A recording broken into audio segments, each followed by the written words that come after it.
আমি আর এখন কারোর ওপর রাগ করি না। যদি মনে হয় যে কারোর সাথে আলোচনা করে সব কিছু ঠিক করা যাবে, তার হয়তো একটা চেষ্টা করি। কিন্তু যদি দেখি যে সামনের ব্যক্তির সাথে কথা বলা আর না বলা সমান, তাহলে আর কারোর উপর রাগ করি না। কারণ সেটা হয়তো বেকার সময় নষ্ট। আর সময় নষ্ট করা মানে আমাদের মতন মানুষের ভবিষ্যৎ নষ্ট। আমি যখন বুঝবো যে কেউ আমার ক্ষতি বা আমার খারাপ বা আমার ভালোটাই সে সহ্য করতে পারছে না, তখন তার থেকে দূরে থাকাই ভালো। রাগ করা নয়। রাগ সেরকম মানুষের সাথেই করতে হয় যে তোমাকে ভালোবেসে দুটো কথা বললো, তোমার কষ্ট হলো, রাগ হলো। সে তোমাকে ভালোবাসলে সে নিজেই বুঝতে পারবে যে তোমাকে কষ্ট দিয়েছে। সে এসে তোমার রাগ কষ্ট দুটোই নিষ্পত্তি ঘটাবে। কিন্তু কেউ যদি তোমাকে সত্যি কষ্ট দেওয়ার জন্য কিছু বলে, তাহলে রাগ করে কোনো লাভ নেই।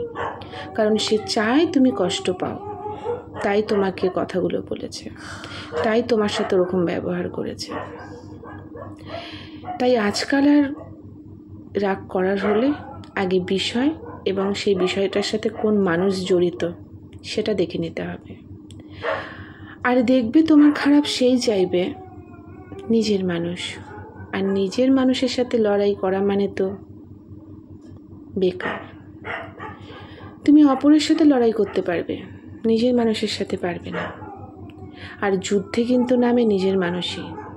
তোমার খারাপ, তোমার সুখে থাকা, এমনকি তোমার মুখের হাসিটাও নিজের মানুষই সহ্য করতে পারে না। কেন তুমি হাসছো? তোমার হাসার কোনো অধিকার নেই, তোমার ভালো থাকারও কোনো অধিকার নেই। এই নানান প্রশ্নগুলো নিজের মানুষের মাথাতেই আসে, অপর মানুষের না। কারণ অপর মানুষের অত সময় নেই নিজের সংসার ফেলে এসে অন্যের সংসারে এসে উঁকি মারা। এগুলো নিজের মানুষেরই সম্ভব হয়। নিজের মানুষদের হাতে সময় না থাকলেও তারা সময়টা বের করে নেয় কি করে নিজের মানুষেরই ক্ষতি করতে পারে। তাই এখন আর কোনো বিষয়ে রাগ হয় না, বা বোঝানোরও চেষ্টা করি না যে কেন করছো বা কেন করছে। বোঝারও চেষ্টা করি না। যে যেটাতে সুখে থাকে, ভালো থাকে, সে সেটা করেই সুখ পাক, সেরকমভাবেই চলুক।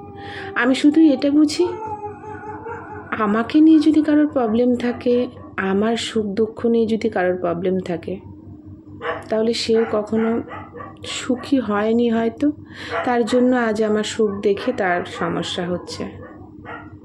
আর সুখী হওয়ার পরেও যদি আমাকে নিয়ে সমস্যা হয়, আমার দুঃখ না, সুখটা যদি তার ভালো না লাগে, ভবিষ্যতে কিন্তু একই জিনিস তার সাথেও ঘটবে। আর আমি ঘটাবো না, ঘটাবে ওপরওয়ালা। তাই আমি মনে করি এখন আর কোনো বিষয়ে রাগ করে লাভ নেই, আর রাগ করিও না। আর রাগ করেও সামনের মানুষটাকে বোঝানোরও চেষ্টা করি না। কলমে দীপা পাল দত্তের সাথে কণ্ঠে দীপা পাল দত্ত। নমস্কার।